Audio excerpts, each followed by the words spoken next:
Hello everyone.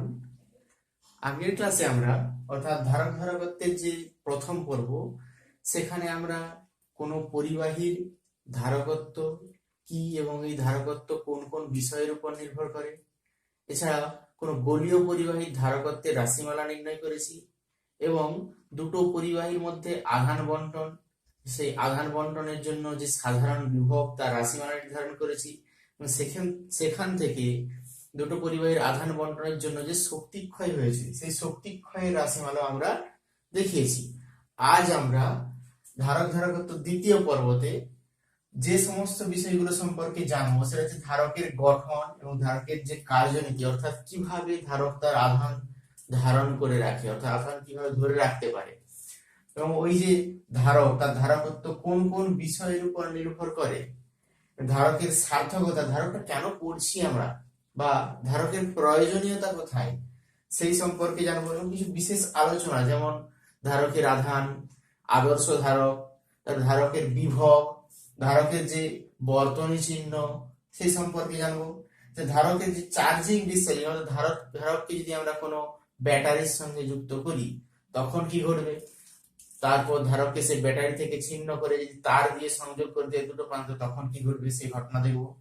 ধারকের বিভব, ধারকত্ব এবং ধারকের rating কি, পরাবৈদ্যুতিক ধ্রুবক যেটা আমরা তড়িৎ ক্ষেত্রতে পড়েছি সেক্ষেত্রে যে সংজ্ঞা পড়েছিলাম, এক্ষেত্রে আমরা ধারক দিয়ে সংজ্ঞাটা দেব।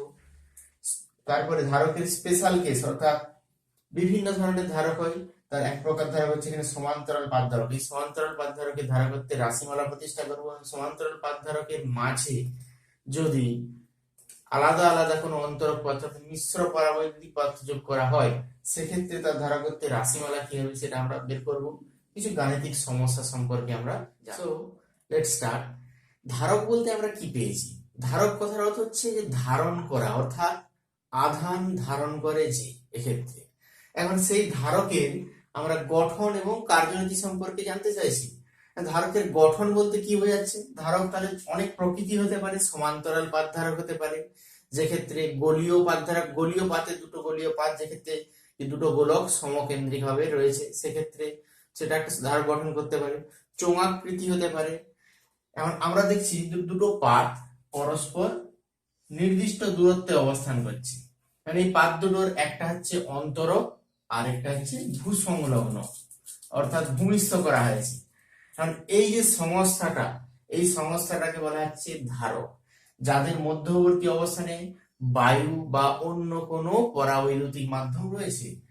এক্ষেত্রে যদি আমরা এক নম্বর পাত, এটাকে এক নম্বর, এটা দু নম্বর ধরে নিই, এক নম্বর পাতে কিছু পরিমাণ আধান দিই, অর্থাৎ আমরা প্লাস কিউ পরিমাণ আধান দিলাম, অর্থাৎ এক নম্বর পাতে আধান হচ্ছে ধনাত্মক, সেক্ষেত্রে কি হবে, ওর যে সামনে যে ভূমিস্থ যে পাতটা রয়েছে সেই পাতের কি হবে, সামনের প্রান্তে ঋণাত্মক আধান এবং দূরের প্রান্তে ধনাত্মক আধানে আবিষ্ট হবে।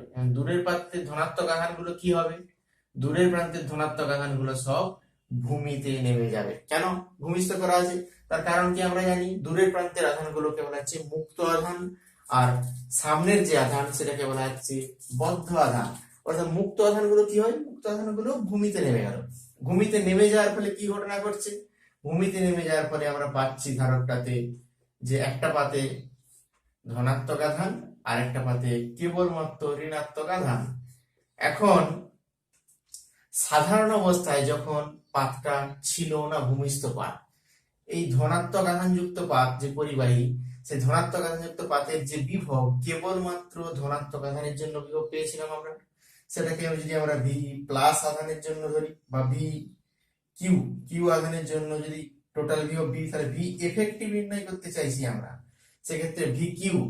এখন ভূমিস্থ করার পূর্বে, অর্থাৎ এটা যদি আমরা কেটে দিই অংশটাকে, ভূমিস্থ করার পূর্বে কি হচ্ছিল, ভি কিউর সঙ্গে আরো একটা দুটো টার্ম যোগ বা বিয়োগ হচ্ছিল, সেক্ষেত্রে সামনের প্রান্তে ঋণাত্মক আধান থাকার জন্য সেই ঋণাত্মক আধান কি করছিল, ওর বিভবকে কমিয়ে দিচ্ছিল, অর্থাৎ মাইনাস ভি মাইনাস। আবার দূরের প্রান্তে ধনাত্মক আধান থাকার জন্য সেটা বাড়িয়ে দিচ্ছিল কিছুটা পরিমাণ। কার্যকর ভাবে ভি এফেক্টিভ, যেটা কার্যকর বিভব, সেটা ভি কিউ হচ্ছে কমে গেছে। এখন কি করলাম, যে আমরা ভূমিস্থ করে দিলাম, ভূমিস্থ করে দেওয়ার সাথে সাথে দেখতে পাচ্ছি যে কেবলমাত্র ঋণাত্মক আধানটা রয়েছে ভূমিস্থ পাতে, সেক্ষেত্রে ওর কার্যকর বিভব আরো কমে গেল। অর্থাৎ প্লাস আধানের জন্য যে বিভবটা পাচ্ছিলাম 1 নম্বর পাতে, সেই 1 নম্বর পাতে প্লাস আধানের জন্য বিভবটা আমাদের এখানে 0। সুতরাং আমরা জানি যে সি সমান কিউ বাই ভি, ধারকত্ব যেখানে আধান ভাজিত বিভব, যেহেতু আধান নির্দিষ্ট পাতে, তাহলে অর্থাৎ সি প্রপোর্শনাল টু 1/v। এখন ওই পাতের ক্ষেত্রে কার্যকর বিভব কমে যাওয়ার জন্য তাহলে সি এফেক্টিভ বা সি কার্যকর ধারকত্বটা কি হচ্ছে, ওর বৃদ্ধি পাচ্ছে, অর্থাৎ আধান ধারণ ক্ষমতা ক্ষেত্রে বৃদ্ধি পাচ্ছে। এটাই হচ্ছে ধারকের কার্যনীতি, যে ধারকের সামনে যদি ভূসংলগ্ন কোনো পাতকে আনা হয়, তার ধারকত্ব বৃদ্ধি পায় কিভাবে, যে ওর কার্যকর বিভব হ্রাস পায়, কার্যকর বিভব হ্রাস পেলে ওর ধারকত্ব বৃদ্ধি পায়, অর্থাৎ আধান ধারণ ক্ষমতা বৃদ্ধি পায়। এখন এই যে ধারকটা পেলাম, সেই ধারকের কোন ধারকত্ব কোন কোন বিষয়ের উপর নির্ভর করে। এখন প্রথম ক্ষেত্রে বলতে পারি ধারকের ধারকত্ব নির্ভরশীলতা, ধারকত্বের নির্ভরশীলতা।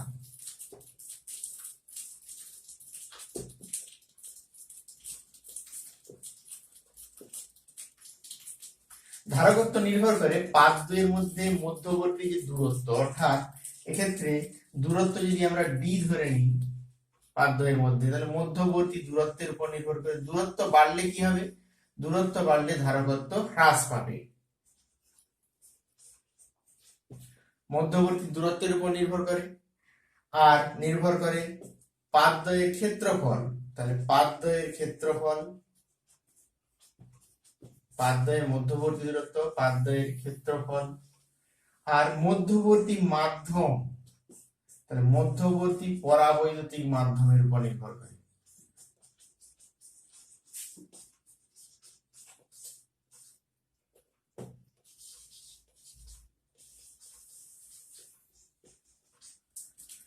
সুতরাং কোন পাতের ক্ষেত্রে, কোন পাত ধারকের ক্ষেত্রে ধারকত্বের যে নির্ভরশীলতা, ধারক নির্ভর করে মধ্যবর্তী দূরত্ব, পাত দ্বয়ের ক্ষেত্রফল এবং পাত দ্বয়ের মধ্যবর্তী যে মাধ্যম বা পরাবৈদ্যুতিক মাধ্যম, তার উপরে নির্ভর করছে ধারকের ধারকত্ব।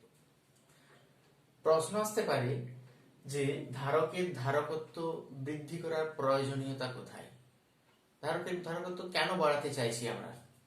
আমাদের কখনো কখনো অল্প পরিমাণ স্থানে বেশি আধান ধারণ করার প্রয়োজন হতে পারে। কোনো কোনো ক্ষেত্রে আমাদের বিভিন্ন যে যন্ত্রাংশগুলো ব্যবহার করি, ইলেকট্রনিক্স যন্ত্রাংশ, যেগুলো কম্পিউটার, টিভি বা রেডিও, বা আমাদের যে পাখা ব্যবহার করি, ফ্যানগুলো, তাদের ক্ষেত্রে আমাদের ধারক লাগানো থাকে বা যার ধারকত্ব নির্দিষ্ট। তাহলে এক্ষেত্রে ধারকের সার্থকতা বলতে বোঝাচ্ছে যে আমাদের কেন আমরা ধারক ব্যবহার করছি। এখন ধারকের প্রয়োজনীয়তা হচ্ছে, আমরা যদি ভাবি যে একটা পাত্র, যে পাত্রে নির্দিষ্ট পরিমাণ জল ধরতে পারে, এখন এই পাত্রে আরো বেশি যদি জল দিই আমরা, তাহলে সেক্ষেত্রে জল উপচে পড়বে। যদি কোনো পরিবাহীর আমরা পরিবাহীতে আধান দিই, তাহলে সেই পরিবাহীর বিভব বৃদ্ধি পায়। এখন বিভবের একটা নির্দিষ্ট উচ্চ সীমা রয়েছে, সেই উচ্চ সীমা অতিক্রম করলে কি হবে, সেই উচ্চ সীমা অতিক্রম করলে ওর আধান ক্ষরণ ঘটবে পারিপার্শ্বিকের মাধ্যমে।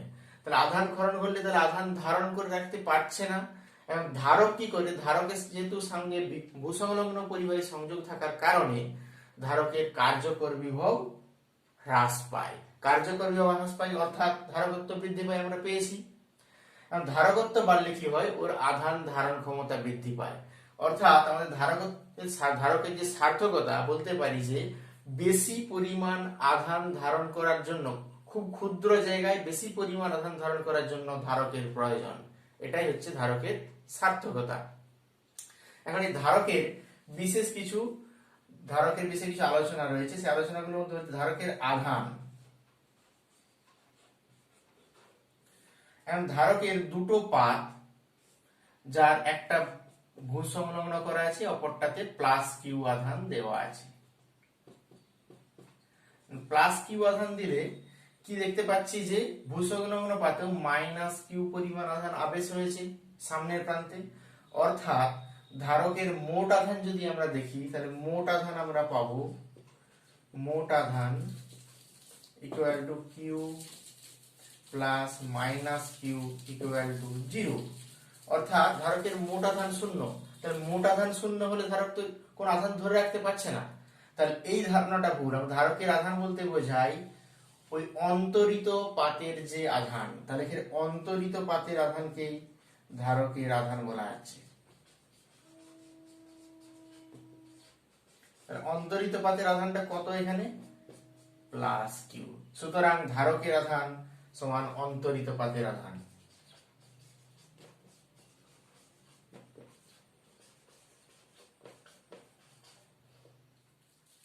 আদর্শ ধারক কি? আদর্শ ধারক বলতে এখন কোন ধারককে যদি আমরা আহিত করি আধান দিয়ে, সেক্ষেত্রে আমরা দেখতে পাই যে ওই ধারকে কিছু আধান জমা হচ্ছে এবং অর্থাৎ ধারকের বিভব বৃদ্ধি পাচ্ছে। এখন বিভব একটা উচ্চ সীমায় পৌঁছানোর পর যদি আমরা ওই আহিতকরণ অবস্থা থেকে বিচ্ছিন্ন করে দিই, অর্থাৎ ব্যাটারির সঙ্গে বিচ্ছিন্ন করে দিই, সেক্ষেত্রে আমরা দেখতে পাবো যে সাধারণ ধারকের ক্ষেত্রে ওর আধান ধীরে ধীরে হ্রাস পাচ্ছে, অর্থাৎ আধান ক্ষরিত হচ্ছে। কিন্তু আদর্শ ধারক তার কি বলা হচ্ছে, যার ক্ষেত্রে ব্যাটারি থেকে বা আহিতকরণ থেকে বিচ্ছিন্ন করার পরও ওর আধান নির্দিষ্ট বা বেশি সময় ধরে যদি আধান ধরে রাখতে পারে বা আধান ক্ষরণ না ঘটে, তাকে বলা হচ্ছে আদর্শ ধারক। ধারকের বিভব কোনটা? ধারকের বিভব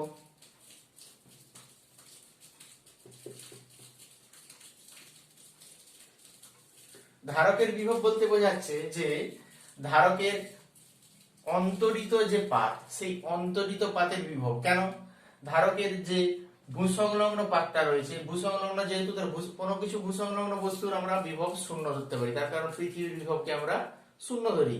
তাহলে সেক্ষেত্রে আমাদের যদি ভূসংলগ্ন পাতকে 2 নম্বর আর অন্তরিত পাতকে 1 নম্বর ধরি, তাহলে 2 নম্বর পাতের বিভব V2 আমরা ধরতে পারি 0।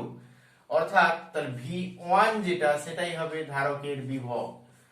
ধারকের বিভব হচ্ছে অন্তরিত পাত, যেটাতে আমরা আধান দিয়েছি, সেই অন্তরিত পাতের বিভবকে ধারকের বিভব বলা হচ্ছে। না, আহিত পরিবাহী মাত্রই বিভব, যে কোনো আহিত পরিবাহী মাত্রই বিভব। কেন? আহিত পরিবাহী মাত্রই বিভব, মাত্রই ধারক। আহিত পরিবাহী মাত্রই ধারক। এখন এই ব্যাখ্যাটা কিভাবে আসতে পারে? এখন কোন একটা আহিত পরিবাহী, ধরে নিচ্ছে একটা পাত, তো সেই পাতে যদি আমরা কিছু পরিমাণ ধনাত্মক আধান দিই, তাহলে ধারক গঠন করতে গেলে অপর আরেকটা পাতের প্রয়োজন, যেটা ভূসংলগ্ন হবে। এখন এই পাতের সম্মুখে কোন দেওয়াল বা কোন মেঝে অর্থাৎ ভূপৃষ্ঠ থাকলে, সেই ভূপৃষ্ঠটাই কি করবে? দ্বিতীয় পাতের কাজ করবে। অর্থাৎ বলতে পারি তাহলে যে কোনো ভূমিস্থ পাত দরকার নেই এই ক্ষেত্রে, যে কোনো পৃথিবী পৃষ্ঠ এই ক্ষেত্রে আমাদের যে দ্বিতীয় পাতের কাজ করছে। অর্থাৎ কোন আহিত পরিবাহী মাত্রই ধারক। ধারকের চিহ্ন কিরকম হতে হবে, অর্থাৎ বর্তনী চিহ্ন কিরকম? কোন বর্তনীতে যদি আমরা ধারক ব্যবহার করি, ভেবে নিচ্ছি এটা একটা রোধ লাগানো রয়েছে আর একটা ব্যাটারি লাগানো আছে, তাহলে এক্ষেত্রে বর্তনীতে যদি ধারক ব্যবহার করতে হয় এখানে, তাহলে ধারকের বর্তনী চিহ্ন কিরকম হবে, ঘটবে, সেটা আমাদের জানা প্রয়োজন। দুটো সমান পাত সমান্তরালি রাখা থাকলে সেটা একটা ধারক গঠন করছে। আবার যদি পরিবর্তনশীল ধারক হয়, সেক্ষেত্রে আমরা এর মাঝের অংশকে তীর চিহ্ন দিয়ে ক্রস করে দিলে এটা হচ্ছে পরিবর্তনশীল ধারককে নির্দেশ করছে। পরিবর্তনশীল ধারক, এটা হচ্ছে আমাদের ধারকের বর্তনী। ধারকের চার্জিং এবং ডিসচার্জিং বলতে কি বোঝাচ্ছে? চার্জিং কথার অর্থ হচ্ছে আহিতকরণ, অর্থাৎ ধারকে আধান প্রদান করা। ধারককে আধান প্রদান করবো আমরা কিভাবে? ভাবতে পারি একটা ধারক যাতে আমরা ব্যাটারির সঙ্গে সংযোগ করলাম, অর্থাৎ এটার ব্যাটারির ধনাত্মক প্রান্ত একটা অংশের সঙ্গে আর ঋণাত্মক প্রান্ত অপর অংশের সঙ্গে যোগ করেছি। এখন যোগ করার ফলে কি হবে? ধনাত্মক প্রান্তটা কি হবে? ধনাত্মক প্রান্ত থেকে আধান, তাহলে ক্ষেত্রে এই পাতে ধনাত্মক আধানে আবিষ্ট হবে, অপর পাত কি হবে? ঋণাত্মক আধানে আবিষ্ট হবে। ধনাত্মক আধান এবং ঋণাত্মক আধানে আবিষ্ট কতক্ষণ ধরে ঘটবে ঘটনাটা? কারণ এই পাতের যদি আমাদের তড়িৎ চালক বল বা ব্যাটারির তড়িৎ চালক বল যদি ই হয়, এই তড়িৎ চালক বল যখন ধারকের সঙ্গে সংযোগ করার সাথে সাথে কি হবে? আধানের প্রবাহ হবে ধারকের পাতে। এখন আধানের প্রবাহ হতে হতে এটা 1 নম্বর পাত, এটা 2 নম্বর পাত, তাহলে 1 নম্বর পাত সেক্ষেত্রে আমাদের ধনাত্মক আধানে আহিত হবে এবং 2 নম্বর পাত ঋণাত্মক আধানে আহিত হবে।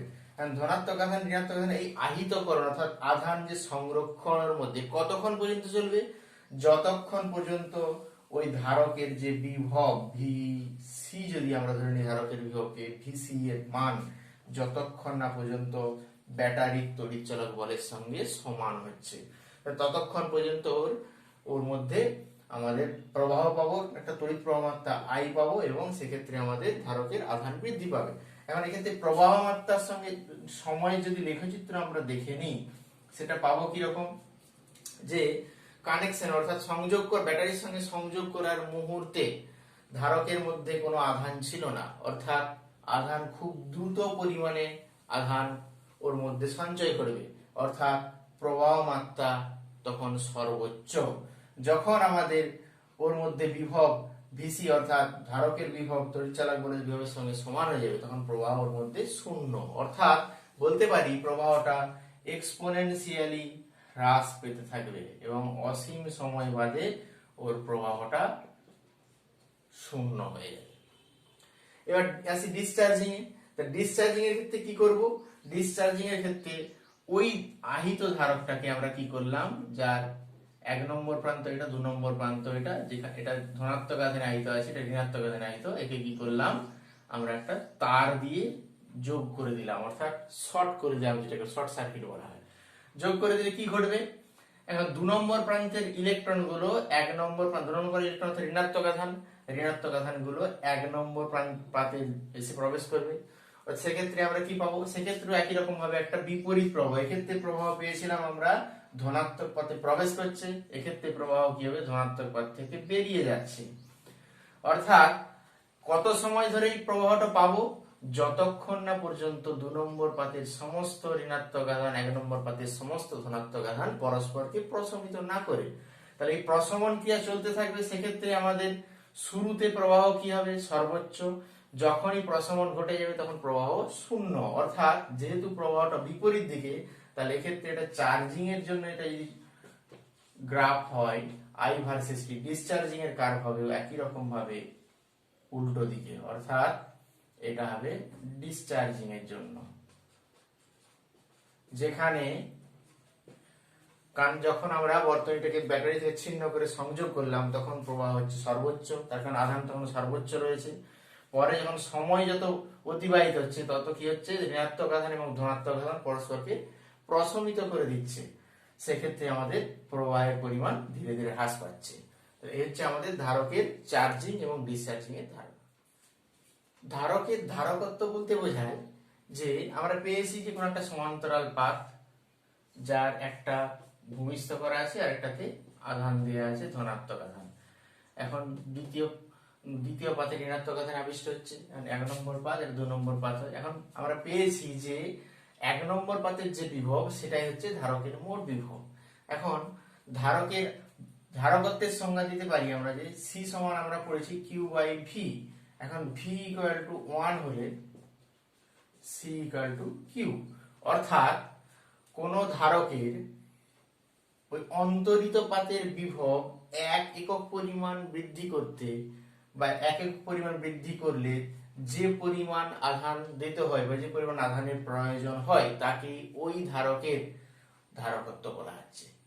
তাহলে এক্ষেত্রে কি পেলাম যে ভি ইকুয়াল টু 1, অর্থাৎ ধারকের বিভব, তার কারণ ধারকের বিভব ভিটা 1 কেবলমাত্র অন্তরিত পাতের জন্য কেন বিভব বলছি আমরা, অন্তরিত পাতের জন্য বলার কারণ 2 নম্বর পাতের বিভব শূন্য, যেহেতু ভূসংলগ্ন করা আছে। তাহলে সেক্ষেত্রে 1 নম্বর পাতের যে বিভব সেটাই ধারকের বিভব, একটু আগে আমরা ব্যাখ্যা করেছি। সুতরাং ধারকের বিভব একক পরিমাণ বৃদ্ধি করতে যে পরিমাণ আধানের প্রয়োজন তাকেই ওই ধারকের ধারকত্ব বলা হয়। এখন এই ধারকের মাঝে যে পরাবিদ্যুৎ রাখা আছে বা যে পরাবৈদ্যুতিক পদার্থগুলো ব্যবহার করা হয়েছে, সেই পরাবৈদ্যুতিক পদার্থের ক্ষেত্রে যদি আমাদের শূন্য মাধ্যম হয়, কোনো কিছু না থেকে থাকে বা বায়ু মাধ্যম হয়, তাদের ক্ষেত্রে পরাবৈদ্যুতিক ধ্রুবক বলা হয় 1। তাহলে পরাবৈদ্যুতিক ধ্রুবক বলতে কি বোঝাচ্ছে আমরা ধারকের সংজ্ঞা অনুযায়ী, পরাবৈদ্যুতিক পরাবৈদ্যুতিক ধ্রুবক। পরাবৈদ্যুতিক ধ্রুবকের সংজ্ঞা বলছে কে ইকুয়াল টু ওই পাদদ্বয়ের মধ্যে অন্য কোনো অন্তরক পদার্থ থাকায় যে ধারকত্ব, অর্থাৎ আমরা যদি লিখে এটাকে সি দিয়ে প্রকাশ করি, আর ওই পরাবৈদ্যুতের মধ্যে যদি বায়ু মাধ্যম বা শূন্য মাধ্যম থাকলে যে ধারকত্ব, সেটা C0 যদি ধরে নিই, এই দুটোর অনুপাতকেই বলা হচ্ছে পরাবৈদ্যুতিক ধ্রুবক। তাই এটা হচ্ছে বায়ু বাদে অন্য অন্তরক আছে এটাতে, আর এটাতে বায়ু বা শূন্যস্থান। অর্থাৎ পাদদ্বয়ের মধ্যে অন্তরক পদার্থের অবস্থানের উপর নির্ভর করে আমাদের পরাবৈদ্যুতিক ধ্রুবকের সংজ্ঞা দেওয়া আছে, এবং সেক্ষেত্রে আমাদের ধারক কত অর্থাৎ অন্য অন্তরক থাকলে যে ধারকত্ব হচ্ছে আর শূন্য মাধ্যম থাকলে যে ধারকত্ব, এই দুই অনুপাত। সেই জন্যই এক্ষেত্রে পরাবৈদ্যুতিক ধ্রুবকের আরেকটা নাম আছে, সেটা হচ্ছে আপেক্ষিক আবেশিক ধারকত্ব বা specific inductive capacitance, SIP, specific inductive capacitance, SIP বা আপেক্ষিক আবেশিক ধারকত্ব। ধারক প্রস্তুতকারী সংস্থা ধারকের ব্যবহারের উপর নির্ভর করে কিছু তথ্য তারা প্রদান করে থাকে। যেমন ভাবে বলা যেতে পারে 0.03 মাইক্রোফ্যারাড 220 ভোল্ট।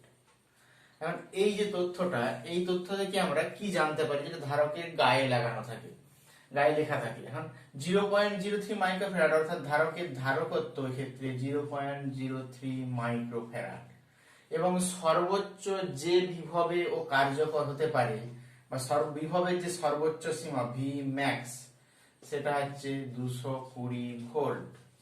অর্থাৎ বলা যেতে পারে ওই 0.03 মাইক্রোফ্যারাড বিশিষ্ট ধারকটি 220 ভোল্ট বিভবের চেয়ে বেশি বিভবে নিয়ে কার্য করাতে গেলে ওই ধারকটা নষ্ট হয়ে যেতে পারে। অর্থাৎ ওর ক্ষেত্রে বিভবের সর্বোচ্চ সীমা 220 ভোল্ট। এটাই হচ্ছে আমাদের ধারকের রেটিং এবং তাৎপর্য। তাহলে এখান থেকে আমরা ধারকের বিভবের সর্বোচ্চ সীমা পেতে পারি এবং ধারকের ধারকত্ব নির্ণয় করতে পারি, এবং সর্বোচ্চ সীমায় কত আধান ধারণ করতে পারি সেটাও আমরা পেতে পারি। অর্থাৎ ভিম্যাক্স হলে সেক্ষেত্রে কিউ সমান আমরা পেতে পারি সি ভি ম্যাক্স। তাহলে এক্ষেত্রে কিউ মানটা হবে ম্যাক্সিমাম।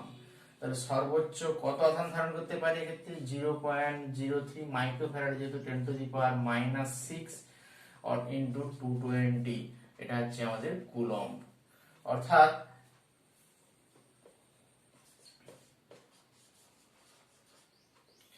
অর্থাৎ এক্ষেত্রে ওই ধারক সর্বোচ্চ বিভব সীমায় ম্যাক্সিমাম বা সর্বোচ্চ যে আধান ধারণ করতে পারে সেটা আমরা এখানে দেখতে পেলাম। বিভিন্ন প্রকারের পাদধারক রয়েছে, তার মধ্যে আমাদের একটা বিশেষ প্রকার হচ্ছে সমান্তরাল পাদধারক। এছাড়া আমরা গোলীয় পাদধারক বা চোঙাকৃতি পাদধারক পেতে পারি। আমাদের সমান্তরাল পাদধারকে যে ধারকত্ব নির্ণয় করতে গেলে, সমান্তরাল পাদধারকটা কি ধরনের, যে দুটো পাত পরস্পর সমান্তরালে রাখা আছে, যাদের মধ্যবর্তী অংশে পরাবিদ্যুৎ রাখা আছে, যার একটা পাত হচ্ছে আমরা ভূমিস্থ করেছি আর একটা পাতকে আমরা আধান দিয়েছি +q পরিমাণ। এখন ধারকের নিয়ম অনুযায়ী ভূমিস্থ পাতের সামনের অংশে হচ্ছে কি হচ্ছে -q আধান আবিষ্ট হচ্ছে। আর সেক্ষেত্রে আমরা পেয়েছি যে যেহেতু ওদের মধ্যবর্তী ডিসটেন্স ক্ষুদ্র, অর্থাৎ d এর মানটা খুব ক্ষুদ্র পাত দুটির মধ্যে, সেক্ষেত্রে আমরা কুলম্বের উপপাদ্য পেয়েছি যে কোনো আহিত পাতে বা আহিত পরিবাহীর নিকটবর্তী কোনো বিন্দু তড়িৎ ক্ষেত্র প্রাবল্য E = আমরা জানি σ/k ε0, যেখানে ε0 হচ্ছে বায়ু মাধ্যমের বা শূন্য মাধ্যমের তড়িৎভেদ্যতা। অর্থাৎ A থেকে B, এটা একটা পাত, এটা যদি আমরা ধরে নিই P, এটা ধরে নিই যদি A, এটা 1 নম্বর পাত যদি ধরে নিই, 1 নম্বর এবং 2 নম্বর, তাহলে 1 নম্বর পাত এবং 2 নম্বর পাতে 1 নম্বর পাত থেকে 2 নম্বর পাতের দিকে তড়িৎ ক্ষেত্র প্রাবল্য E এর মান হবে σ/k, যেখানে সিগমা হচ্ছে আধানের তলমাত্রিক ঘনত্ব। আধানের তলমাত্রিক ঘনত্বের সংজ্ঞা পড়েছি যে একক ক্ষেত্রফলে যে আধান রয়েছে, অর্থাৎ q /a। এক্ষেত্রে আমরা পাচ্ছি যে E = σ/k ε0, অর্থাৎ v বলতে পারি তাহলে 1 নম্বর এবং 2 নম্বর পাতের মধ্যে যে বিভব v, 1 এবং 2 নম্বর পাতের মধ্যে যে বিভব ভি সমান আমরা বলতে পারি ই ইনটু ডি, যেখানে আমরা পড়েছিলাম dV equal to E into dx বা ই সমান ডিভি বাই ডিএক্স। এখান থেকে যেহেতু এক্ষেত্রে সুষম তড়িৎ ক্ষেত্র সৃষ্টি হচ্ছে, আমরা পেয়েছি সমান্তরাল পাতের মধ্যে কোনো আধান দিলে, কোন একটাতে এবং অপরটাতে মাইনাস আধান দিলে ওদের মধ্যে সুষম তড়িৎ ক্ষেত্র সৃষ্টি হয়। যেহেতু সুষম তড়িৎ ক্ষেত্র আছে, ভি সমান ই ইনটু ডি বলতে পারি। এখানে ই হচ্ছে সুষম এবং ধ্রুবক, অর্থাৎ পেতে পারি আমরা এখানে sigma D divided by K epsilon naught. অর্থাৎ আধান এবং বিভব এবং ধারকত্বের যে সম্পর্ক সি ইকুয়াল টু আমরা পাই কিউ বাই ভি, অর্থাৎ Q divided by V equal to K epsilon not into sigma T, K epsilon into sigma টি।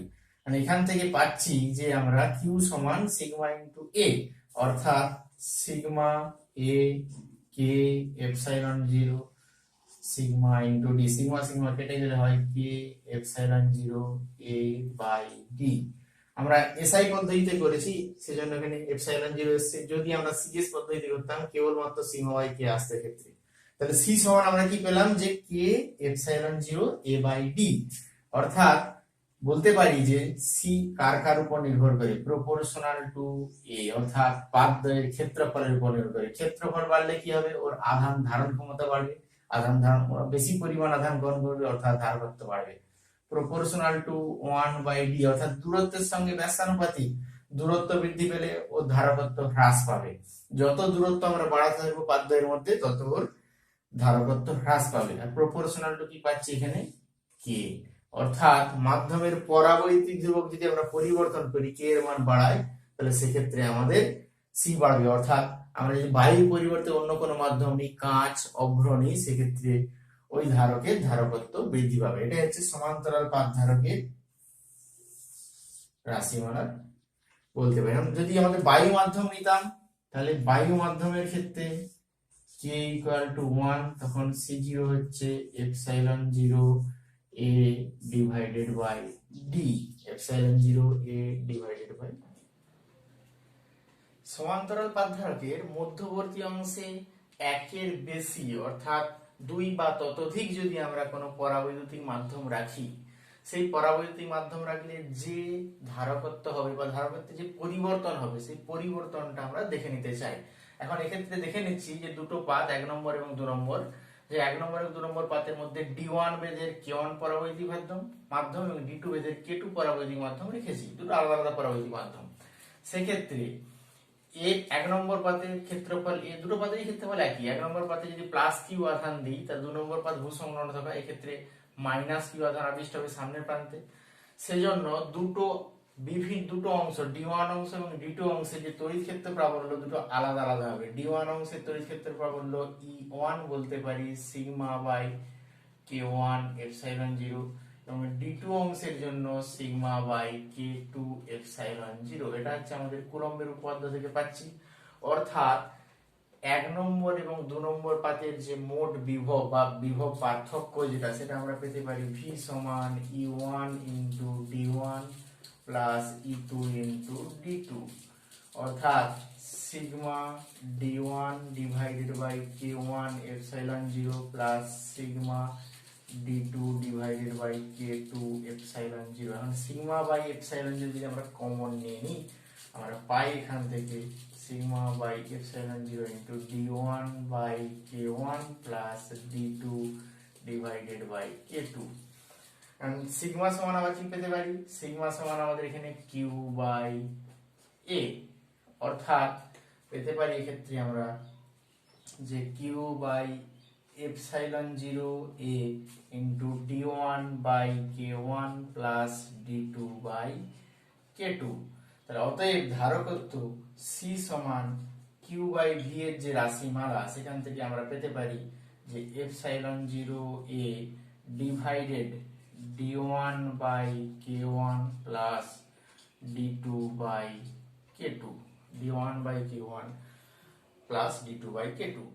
আমরা পেয়েছি যে C equal to epsilon 0 A divided by D1 by K1 plus D2 by K2।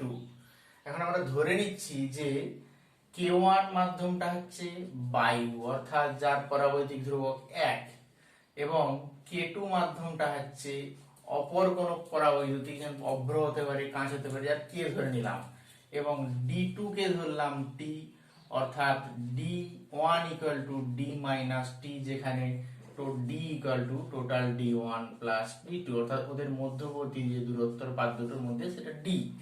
তাহলে সেক্ষেত্রে আমরা C পাই যে epsilon 0 a D1 by K1 অর্থাৎ D minus T by 1 plus D2 by K2 অর্থাৎ T by K সমান আমরা পাই epsilon naught a D into minus T into 1 minus 1 by K। এখন পরাবৈদ্যুতিক ধ্রুবক অপর কোন, যেটা অভ্রয় হোক কাঁচের হোক, সেটা K এর মানটা মাচ গ্রেটার 1, একের চেয়ে বেশি, একের চেয়ে অবশ্যই বেশি, একের চেয়ে বেশি হলে আমরা কি পাচ্ছি, নিচের এই অংশটাকে যদি আমরা লিখে নিই epsilon naught a by d minus x, অর্থাৎ x equal to t into 1 minus 1 by k, এটা অলওয়েজ পজিটিভ, অর্থাৎ x একটা নির্দিষ্ট মানযুক্ত, যেটা ধনাত্মক। সুতরাং সেক্ষেত্রে d মাইনাস x যেটা, এটাকে যদি আমরা d ড্যাশ ধরে নিতাম epsilon 0 a by d dash, তাহলে d dash equal to d minus x less than d, d এর চেয়ে ছোট, এন্ড d এর চেয়ে ছোট হলে কি হবে, c এর মানটা তাহলে এক্ষেত্রে দেখতে পাচ্ছি যে বৃদ্ধি পাচ্ছে, তার কারণ d কমলে আমরা জানি তাহলে কার্যকরী দেখতে পাচ্ছি যে কার্যকর দৈর্ঘ্য যেটা সেটা হ্রাস পাচ্ছে। তাহলে এক্ষেত্রে যে দৈর্ঘ্য d ছিল, dটা প্রকৃতপক্ষে আমাদের দুটো অন্তরক প্রবেশ করানোর জন্য কার্যকরীভাবে হ্রাস পাচ্ছে। কার্যকরীভাবে হ্রাস পেলে c এর মান কি হতে পারে, আগে আমরা c কি পেয়েছিলাম যে এপসাইলন 0 a বাই d, যখন পুরোটাই বায়ু মাধ্যম ছিল বা শূন্য মাধ্যম ছিল, সেটা c0 তাহলে অতএব c গ্রেটার দেন c0, যেহেতু d এর মান হ্রাস পাচ্ছে তাহলে আমরা বলতে পারি যে ক্ষেত্রে ধারকত্ব বৃদ্ধি পাচ্ছে। অর্থাৎ আমরা বলতে পারি যে কোন ধারকের মাঝের যে অংশ, সেই মাঝের অংশে যদি অন্য কোনো অপর কোনো শূন্য মাধ্যমের চেয়ে অপর কোনো পরাবৈদ্যুতিক মাধ্যম প্রবেশ করালে বা কোনো পরাবৈদ্যুতিক স্ল্যাব প্রবেশ করালে সেই ধারকের ধারকত্ব শূন্য মাধ্যমের ধারকত্বের চেয়ে বৃদ্ধি পায়।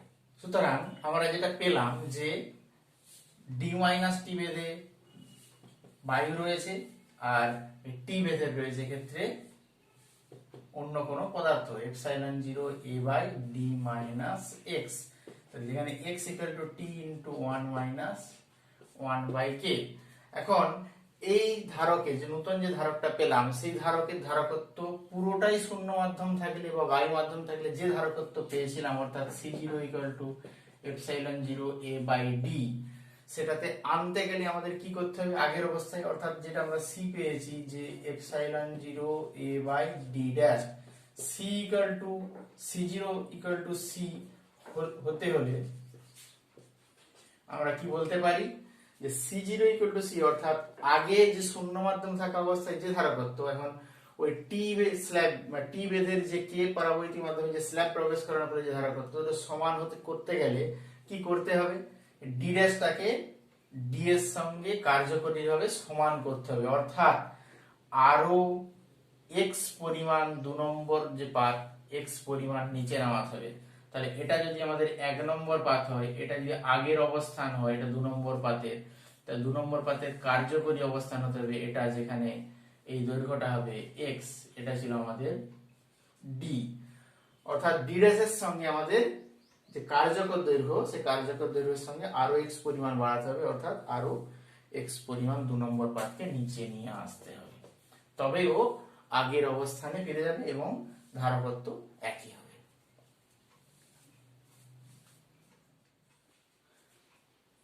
সমান্তরাল বাঁধধারক সম্পর্কিত যে ধরনের গাণিতিক সমস্যাগুলো আছে, সেক্ষেত্রে আমাদের কোনো সমান্তরাল বাঁধধারকের অভ্যন্তরে যদি যে কে পরাবৈদ্যুতিক মাধ্যমে টি বেধের যে পাক প্রবেশ করালে, পরাবৈদ্যুতিক পথ প্রবেশ করালে যে রাশিমালা পেয়েছি আমরা d into T minus 1 by T into 1 minus 1 by K, বা কেবলমাত্র বায়ু মাধ্যমের জন্য বা শূন্য মাধ্যমের জন্য যে বাঁধধারকের রাশিমালা, সেক্ষেত্রে আমাদের মানগুলো বলা থাকতে পারে, দূরত্ব এবং পরাবৈদ্যুতিকের কি এর মান বলা থাকতে পারে, সেক্ষেত্রে আমাদের সি এর মান নির্ধারণ করতে পারে। এমনই একটা সমস্যা যে যেক্ষেত্রে বলে দেওয়া আছে যে দুটো পাত ধারক যার মধ্যবর্তী দূরত্ব হচ্ছে ডি সমান্তরাল পাত, কি বলছে যে এর ঠিক অর্ধেক দূরত্ব অর্থাৎ d/2 দূরত্ব ধাতব পাত প্রবেশ করা আছে। তাহলে ধাতব পাত যদি স্ল্যাব যদি প্রবেশ করায় সেক্ষেত্রে ওর ধারকত্ব কি ঘটনা ঘটবে? তাহলে যখন ধাতব পাত প্রবেশ করায়নি তখন আমাদের কি ছিল? শূন্য মাধ্যম, অর্থাৎ C0 পেয়েছিলাম এপসাইলন 0 a/d, যেখানে a হচ্ছে পাতের ক্ষেত্রফল। তাহলে একই রকম ভাবে ধাতব পাত প্রবেশ করানোর ফলে কি হচ্ছে?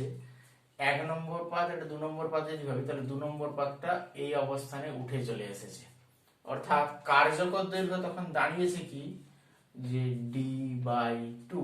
তাহলে তখন c পাবো epsilon 0 a divided by d/2, অর্থাৎ 2 এপসাইলন 0 a/d, অর্থাৎ 2c0।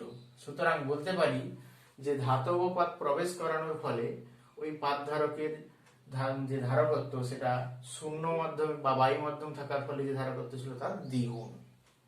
এখন এভাবে যদি আমরা ধাতব পাত প্রবেশ করাতে করাতে পুরো অংশটা জুড়ে যদি ধাতব পাত প্রবেশ করিয়ে দিই, অর্থাৎ এটা পাত ধারক ছিল, কি করলাম?